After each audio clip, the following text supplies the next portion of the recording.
स्वागत है आप सभी का अपने डे 6 में। और आज हम लोग देखेंगे कि आखिर चाणक्य जी डे 6 में क्या कहना चाह रहे हैं, यानी कि डे 6 और चैप्टर 6 में आज हम लोग पढ़ेंगे कि हम लोग आज क्या क्या जानने वाले हैं। प्लस मेन कंसंट्रेशन तो भाई साहब अपना क्लियर बोलने में, जो कि इस पेंसिल की मदद से होगा। तो चलो देखते हैं कि आज हम लोग क्या सीखने वाले हैं। षष्ठ अध्याय सुनना सुन सुनना भी चाहिए। श्रुत्वा धर्म विजानति श्रुत्वा तद्विति दुर्मितम् श्रुत्वा ज्ञान वाप्नोति श्रुत्वा मोक्षं वा परनुयातम्।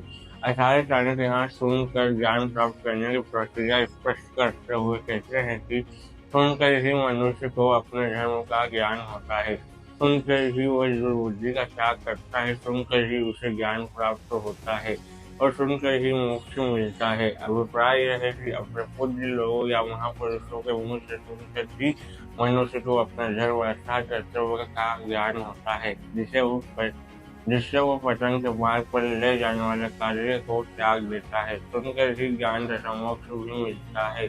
ऐसा स्पष्ट है कि बात को पढ़कर समझने की अपेक्षा उसे किसी ज्ञानी गुरु के मुख से सुनकर अधिक ग्राह्य माना जाता है। ऐसे अनेक महापुरुष हुए हैं जिन्होंने समय मात्र से बहुत कुछ जाना। अतः मनुष्य का कर्तव्य है कि यदि वह स्वयं शास्त्र न पढ़ सके तो इनको उपदेश सुनकर ग्रहण करे, ताकि उसे पूरा लाभ मिलेगा।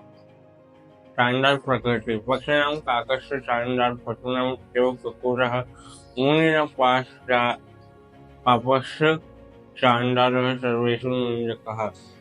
यहाँ आचार्य चाणक्य चांडाल के बारे में बता रहे हुए कह रहे हैं कि पक्षियों में कौवा, पशुओं में कुत्ता, मुनियों में पापी तथा निंदक सभी प्राणियों में चांडाल होता है। भाव यह है कि पक्षियों में कौवे को चांडाल समझना चाहिए, पशुओं में कुत्ते को तथा मुनियों में पापी को चांडाल मानना चाहिए। दूसरों की बुराई करने वाले व्यक्ति पशुओं तथा मनुष्य में भी सबसे बड़ा चांडाल माना जाता है। अर्थात निंदक चांडालों का भी चांडाल होता है, क्योंकि जिस व्यक्ति की परोक्ष रूप में निंदा की जाती है उसकी अनुपस्थिति में निंदक को ही उसका पाप भोगना पड़ता है। ऐसा अच्छा है कि निंदा की प्रवृत्ति से बचे। मनुष्य की जब सबसे बड़ी कमजोरी है कि वो निंदा में अधिक रस लेता है। इसमें समय नष्ट होने के अतिरिक्त कुछ हाथ नहीं आता। तो ये था हमारे चैप्टर के 2 शुरुआती श्लोक। और सलाइवा तो भाई साहब जैसे तुमको मालूम कि छाले हो गए, मेरे को तो बहुत ज्यादा ही ओवरफ्लो हो रहे हैं। तो चलिए शुरू करते हैं अब टाइम एपिसोड और जानते हैं कि आखिर हम लोग आज इस चैप्टर से क्या सीखने वाले हैं। और 2 श्लोक में ही मेरी आवाज हद से ज्यादा अच्छी हो गई जहां तक मेरे को लग रहा है।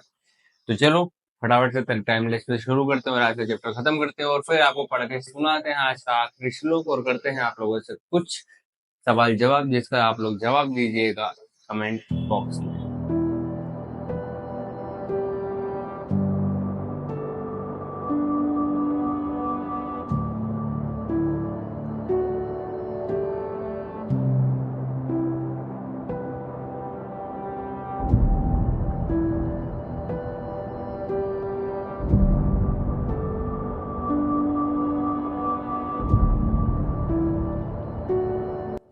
तो चलिए शुरू करते हैं आज के आखिरी श्लोक के इस चैप्टर के। और मेरे पास क्वेश्चन तो बहुत सारे हो गए हैं इधर उधर से उठा पुठा के, पर ठीक है अभी आखिरी श्लोक पढ़ते हैं, फिर देखते हैं कि आखिर क्वेश्चन आपसे क्या पूछना चाहिए। तो चलिए शुरू करते हैं। शिक्षा संबल बनाती है, यह एतानम विसंति गुणा न सरिष्यति मानवः कार्य अथवासु सर्वासु अजेय स भविष्यति।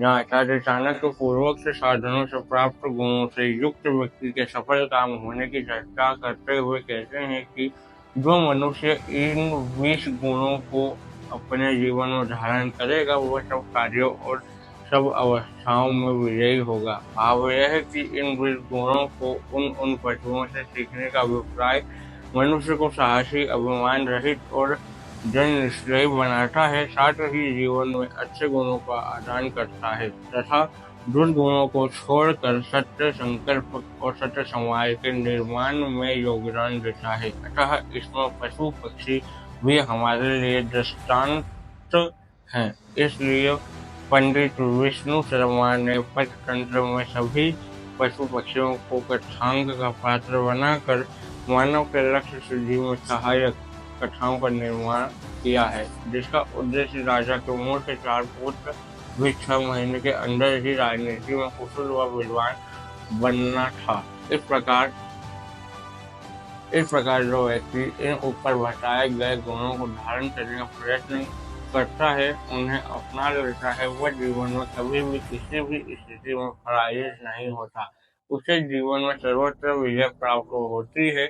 ऐसे व्यक्ति में स्वाभिमान जागृत होता है और वह अपने प्रत्येक कार्य को निष्ठा और लगन से पूरा करके उन्नति को प्राप्त करता है, वही सफल व्यक्ति कहलाता है। तो इसी के साथ हमारा आज का 6वां चैप्टर भी खत्म होता है। तुम लोग पूछोगे कि भाई साहब तुमने कहा था कि आखिरी के श्लोक में ये जो बात कही गई है कि पशुओं से ऊपर दिए हुए श्लोक में जो पशु थे उनसे दिए हुए जो गुण थे वो धारण कर अगर कोई इंसान अच्छा बन सकता है, जैसे कि उन्होंने कहा इस श्लोक में कि राजा 4 पुत्र थे जो कि मूर्ख थे, उनको पंडित विश्वकर्मा ने पंचतंत्र की कहानियां मैंने भी नहीं सुनी है और शायद आपने भी नहीं सुनी होगी। आज सर्च करेंगे यूट्यूब पर कि आखिर पंचतंत्र की कहानियां क्या है। तो इससे जो पंडित विश्वकर्मा जी थे उन्होंने राजा के 4 पुत्र जो कि बहुत मूर्ख थे उनको राजनीति में 6 महीने के अंदर कुशल बनाया। अब हुआ ये कि जब मैं ये 6 चैप्टर पढ़ रहा था तो इसमें मैंने 2-3 चीजें नोटिस करी है, लड़कियों के ऊपर है। अब भैया वो तो बहुत फेमिनिज्म वाला केस हो जाएगा तो उसको भी थोड़ा सा साइड रखते हैं। मूर्ख की बात उठाते हैं आज के वीडियो में और मैं आपसे जाते जाते ये पूछना चाहूंगा कि जैसे कि इस 6 चैप्टर में मैंने बार बार कहीं ना कहीं पढ़ा है कि आचार्य चाणक्य कहते हैं कि जो मूर्ख पुत्र है उसका होना खानदान के लिए अभिशाप के रूप में हो सकता है। आवाज बहुत ज्यादा है बाहर तो मैं कोशिश करूंगा कि माइक को अपने क्लोज ही रखूं। अरे भाई साहब स्पीकर वगैरह बंद करो यार। तो जो मूर्ख पुत्र है उसको कहते हैं कि वो खानदान के लिए अभिशाप है, पर यहीं पे एक श्लोक अब आज हमने ये पढ़ा कि मूर्खों को भी विद्वान बनाया जा सकता है उनको शिक्षा देने से।